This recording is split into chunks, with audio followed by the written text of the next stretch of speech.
देख रहे हैं इन डार्क राजकुमार के साथ। तो चलिए बढ़ते हैं आज की कहानी की ओर। दोस्तों, मेरा नाम अभिषेक है। यह घटना मेरे पूरे परिवार के साथ घटी थी। एक बार हमारे पूरे परिवार का सामना ब्रह्म राक्षस से हुआ था। ब्रह्म राक्षस वो ब्राह्मण की आत्मा होती है जिसने अपने जीवन काल में बुरे कर्म किए होते हैं, और जब उनकी मृत्यु होती है तो वो इस राक्षस योनि का रूप ले लेते हैं। लोगों का कहना है कि ब्रह्म राक्षस की आत्मा बहुत साल पुरानी होती है। वो पीपल के पेड़ और किसी बड़े पेड़ के पास रहती है। अगर कोई भी उस पेड़ की डाली को तोड़े या पेड़ को नुकसान पहुंचाने की कोशिश करता है तो वो ब्रह्म राक्षस उन्हें नहीं छोड़ता और वो उनके पीछे पड़ जाता है। ये बात सन 1980 की है, जब मेरी उम्र 14 साल की थी। मैं और मेरा बड़ा भाई, जिसकी उम्र 16 साल की थी, हम दोनों बहुत ही शरारती थे। हमें जो ना करने को कहा जाता वही हम लोग अक्सर करते रहते। हमारे घर से कुछ दूर हमारा खेत हुआ करता था। ऐसा था कि हमारे खेत में एक छोटा सा घर था और उस घर के बगल में ही एक बड़ा सा आम का पेड़ लगा हुआ था।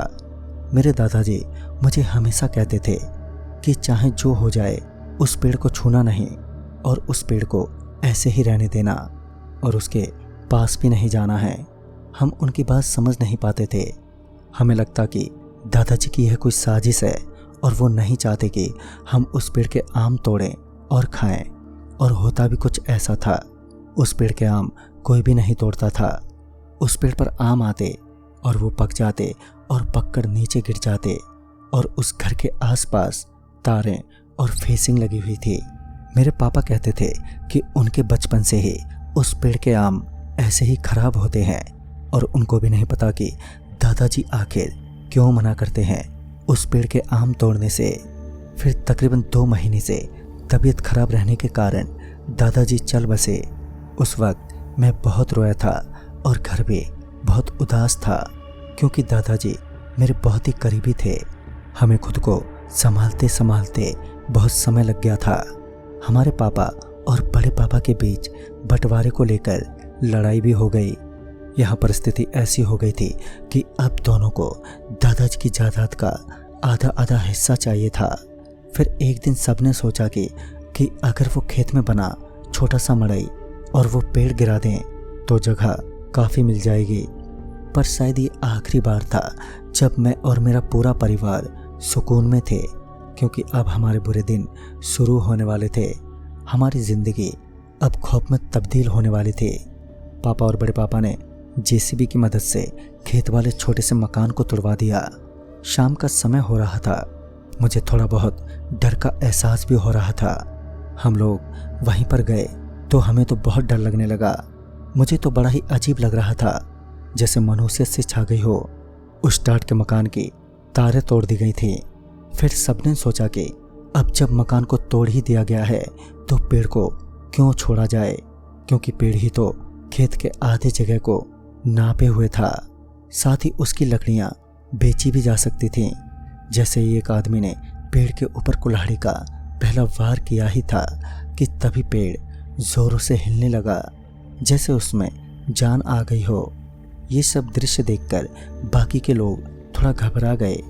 फिर बड़ी मम्मी और सभी ने कहा कि यहाँ पर और ठहरना उचित नहीं है।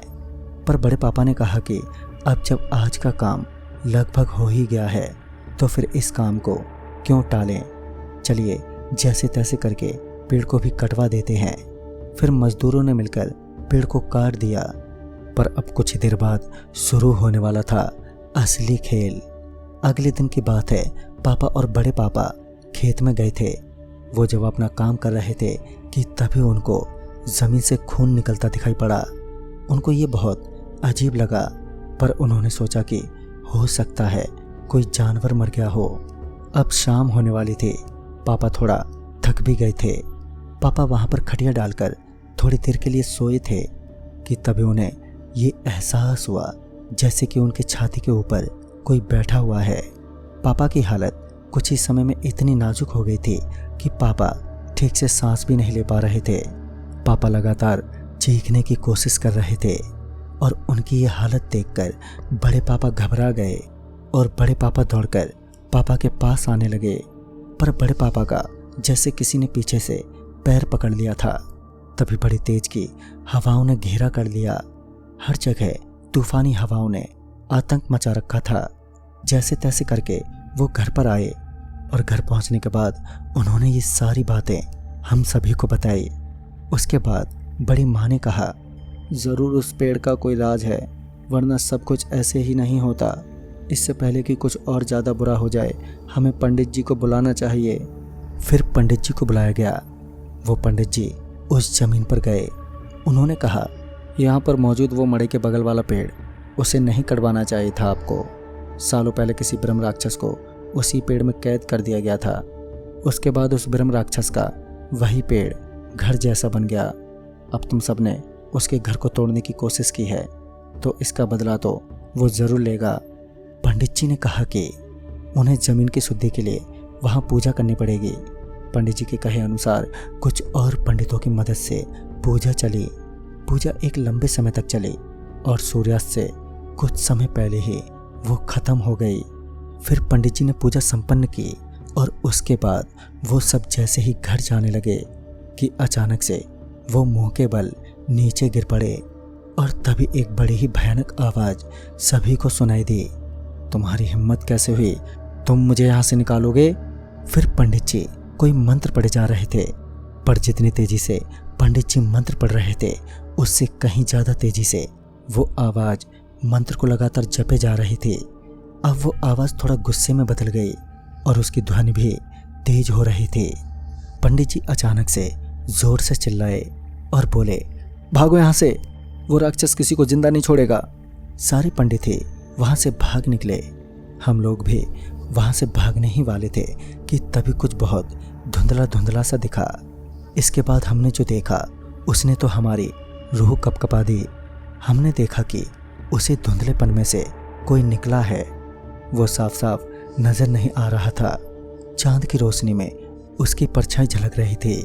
पर तभी बड़े पापा एकदम से छटपटाने लगे। उनको शायद दिल का दौरा पड़ गया था। वो लगातार छटपटाए जा रहे थे। ऐसा लग रहा था जैसे उनके जिस्म में से कोई उनकी रूह को खींच कर ले जा रहा हो। फिर सभी लोग तुरंत ही उन्हें अस्पताल ले जाने लगे, पर रास्ते में ही उन्होंने दम तोड़ दिया था। दरअसल फिर लोगों को शक हुआ कि इनकी रूह को ज़रूर वो ब्रह्म राक्षस ही ले गया है, क्योंकि पेड़ काटने का निर्णय उनका ही था। पूरे परिवार में अब मातम छा गया था। हर कोई उसी ब्रह्म राक्षस को बद्दुआ दिए जा रहा था। फिर एक बहुत बड़े महात्मा हमारे घर आए, क्योंकि घर वालों का मानना था कि बड़े पापा की रूह उस ब्रह्म राक्षस के पास है। ऐसे में उनके आत्मा की शांति के लिए पूजा करवानी बहुत ज़रूरी है। श्राद्ध और आगे की प्रक्रिया को बड़े अच्छे से पूरा किया गया और अंत में बाबा ने ये हमसे कह दिया कि अब बड़े पापा की आत्मा मुक्त हो चुकी है। पर हम सभी अभी मुक्त नहीं हुए थे। अब हमें इसके बाद से अपने ही घर में किसी की आहट और गुर्राने की आवाज़ें आने लगीं।